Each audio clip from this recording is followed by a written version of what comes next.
Hello दोस्तों, नमस्कार। स्वागत है आपका हमारे एक्सेल के इस नए वीडियो में, जहां पर आज हम एक और फंक्शन की बात करने वाले हैं। और हमारा फंक्शन कौन सा है? Average function. आज का जो फंक्शन हम समझने वाले हैं वो हमारा एवरेज फंक्शन होने वाला है। एवरेज क्या करता है, इस बात को हम देखेंगे। अगर आप एक्सेल में कुछ संख्याओं का औसत प्राप्त करना चाहते हैं तो उसके लिए आपको जिस फंक्शन की ज़रूरत होगी वो हमारा कौन सा फंक्शन होगा? एवरेज फंक्शन होगा। एवरेज क्या करता है? एक्सेल में किसी सेल रेंज में लिखी गई संख्याओं का औसत अगर हमको जानना है, एवरेज वैल्यू, औसत मान जानने के लिए इस फंक्शन का प्रयोग किया जाता है।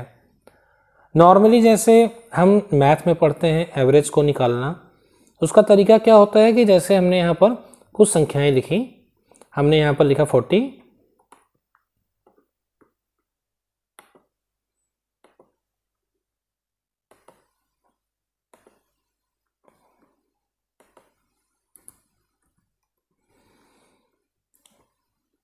अगर आपको एवरेज निकालना है कॉपी पे, आप मैथ का क्वेश्चन सॉल्व कर रहे हैं तो वहाँ पे क्या तरीका होता है?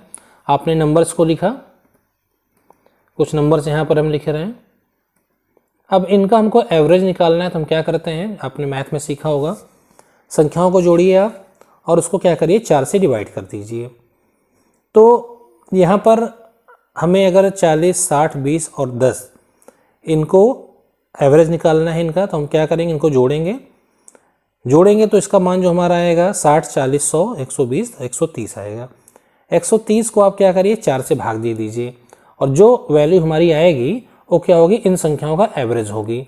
हमने यहाँ 130 डिवाइडेड बाई 4 एक किया तो हमारा यहाँ पर 32.5 जो है ये एवरेज आ गया। तो एक तरीका होता है, आपको अगर आप अपनी कॉपी में मैथ्स के अंदर अगर आप फार्मूला लगा करके एवरेज निकालना चाहते हैं तो आप इस प्रकार से निकालेंगे। लेकिन एक्सेल में इस कार्य को करने के लिए, यानी कि एवरेज वैल्यू को कैलकुलेट करने के लिए एक फंक्शन दे रखा है जिसको कि कहा जाता है एवरेज फंक्शन। तो आज इसी फंक्शन के बारे में हम बात करने वाले हैं और समझने वाले हैं कि किस तरीके से इस फंक्शन का प्रयोग एक्सेल के अंदर किया जा सकता है। आइए देखते हैं। यहाँ पर हमने एक शीट पे कुछ डेटा लिख रखा है, इसको हम थोड़ा सा समझ लेते हैं। यहाँ क्या है? हमारा यूनिट टेस्ट रिजल्ट है। किसी क्लास में बच्चों के कुछ यूनिट टेस्ट हुए हैं, 4 यूनिट टेस्ट यहाँ पर लिए गए हैं, जिनके नंबर हमने टेस्ट 1, टेस्ट 2, टेस्ट 3 और टेस्ट 4 में लिख रखे हैं। यहाँ इस कॉलम में, फर्स्ट कॉलम में हमने स्टूडेंट्स के नाम लिख रखे हैं, कुछ स्टूडेंट्स हमारे हैं और उनके 4 यूनिट टेस्ट में जो नंबर आए हैं, जो मार्क्स आए हैं, उनको हमने यहाँ पर लिख रखा है। अब हमें क्या करना है कि इन मार्क्स का हमको एवरेज निकालना है कि चारों टेस्ट को मिला करके इनका एवरेज स्कोर क्या रहा। तो एवरेज की बात जब भी आएगी हम क्या करेंगे? हमने यहाँ पर क्लिक किया और सबसे पहले हमें क्या करना है? यहाँ पर इक्वल साइन लगाना है। हमने इक्वल साइन लगाया। इक्वल साइन लगाने के बाद में हमको अपने फंक्शन का नाम लिखना है। फंक्शन हमारा क्या है? एवरेज। हमने यहाँ पे लिखा AVERAGE, एवरेज। फंक्शन का नाम हमने लिख दिया। अब क्या करेंगे? हम ब्रैकेट ओपन करेंगे। ब्रैकेट हमने ओपन किया और उसके बाद में आप उन नंबर्स को सेलेक्ट करिए जिनका औसत मान आप चाहते हैं। तो हमने यहाँ पर क्या किया?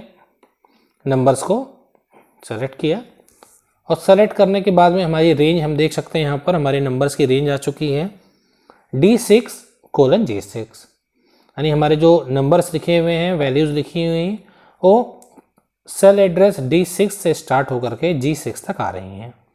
अब हमें क्या करना है? ब्रैकेट को क्लोज कर देना है और उसके बाद में कीबोर्ड से एंटर बटन प्रेस करते ही हम देखेंगे हमारा यहाँ पर एवरेज स्कोर आ गया। तो हमारा पहला स्टूडेंट जो आर्यन है, इसके चारों यूनिट टेस्ट को मिला करके जो एवरेज स्कोर आए हैं वो क्या है? 12.5। हम सेकंड स्टूडेंट जो कि राजकुमार है, इसके लिए अगर इसी फार्मूले को अप्लाई करना चाहें तो क्या कर सकते हैं? एक बार फिर से हम लगा के देखते हैं। हमने लिखा यहाँ पर एवरेज, ब्रैकेट ओपन किया और उसके बाद में क्या करना है हमको? इसके चारों टेस्ट के स्कोर को हम सेलेक्ट करेंगे, ब्रैकेट को क्लोज करेंगे और यहाँ पर हम एंटर कर दे रहे हैं। तो यहाँ पर इसका चारों यूनिट टेस्ट मिला करके जो एवरेज स्कोर आया है वो क्या हो गया? हमारा 15। अब फार्मूले को किस प्रकार से हम ड्रैग करके नीचे कॉपी करते हैं देखते हैं। हमारा पहला तरीका क्या है, हमने यहाँ पर क्लिक किया फर्स्ट सेल में, जो हमारी फार्मूला सेल है जहाँ पर हमने फार्मूला लगा रखा है।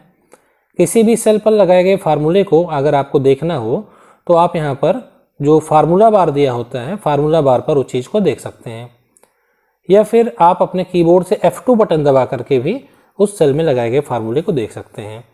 यहाँ पर हमने F2 बटन, जो फंक्शन की हमारी होती है सेकंड फंक्शन की F2, उसको हमने प्रेस किया तो उस सेल पर लगाया गया फार्मूला हमारा जो यहाँ पर तुरंत दिख गया। एंटर करते हैं। अब इस फार्मूले को नीचे की सेल्स पे कॉपी करने के लिए हमने सेल पे अपने पॉइंटर को रखा, क्लिक किया और सेल के दाहिने कॉर्नर पे हम नीचे की तरफ में पॉइंटर को रखते हैं, जहाँ पर एक पतला प्लस का साइन बनेगा। और प्लस का साइन बनने के बाद क्या करना है, आपको माउस के लेफ्ट बटन को होल्ड करना है और नीचे की तरफ में ड्रैग करना है। आप देखेंगे कि नीचे तक सारे स्टूडेंट्स का जो एवरेज स्कोर था इसने कैलकुलेट कर दिया। फार्मूले को इसने नीचे कॉपी कर दिया और रिजल्ट हमारा आ गया। दूसरा तरीका हमारा क्या हो सकता है, दूसरा हमारा जो तरीका है एक साथ सारी सेल में आंसर लाने के लिए, हम क्या करेंगे, सारी सेल्स को पहले सेलेक्ट कर लेंगे, उसके बाद हम इक्वल प्रेस करेंगे और यहाँ पर फार्मूला लिखेंगे अपना फंक्शन का नाम एवरेज, ब्रैकेट स्टार्ट करेंगे और नंबर्स को यहाँ पर हम सेलेक्ट करने वाले हैं, ब्रैकेट को क्लोज करेंगे और कंट्रोल के साथ में एंटर करेंगे। जब कंट्रोल एंटर हम करेंगे तो हम देखेंगे कि एक साथ सारी सेल में हमारे आंसर आ चुके हैं। तो आपको दो तरीके बताए गए फार्मूले को बाकी की सेल्स में कॉपी करने के लिए। पहला, आप लोअर राइट कॉर्नर पे अपने पॉइंटर को रखिए और नीचे की तरफ आप फार्मूले को ड्रैग करके कॉपी करके सारे आंसर ला सकते हैं। और दूसरा तरीका हमारा क्या हुआ, आप कंट्रोल और एंटर की सहायता से फार्मूले को सारी सेल्स में एक साथ अप्लाई कर सकते हैं। तो आज का हमारा एवरेज फंक्शन रहा, जो हमने देखा कि किसी भी संख्या का, दी गई संख्याओं का अगर हमको औसत मान जानना है तो इसका प्रयोग हम कर सकते हैं। आज के वीडियो में बस इतना ही। कल हम एक नए फंक्शन के साथ में एक्सेल में कुछ नई चीज़ें सीखेंगे। तब तक के लिए नमस्कार। वीडियो को देखने के लिए आपका धन्यवाद। अगर आपको हमारे वीडियो पसंद आ रहे हैं तो हमारे चैनल को सब्सक्राइब करिए और वीडियो को अपने अन्य दोस्तों के साथ में शेयर करिए, जिससे हमें और अच्छा करने की प्रेरणा मिलती रहे। नमस्कार।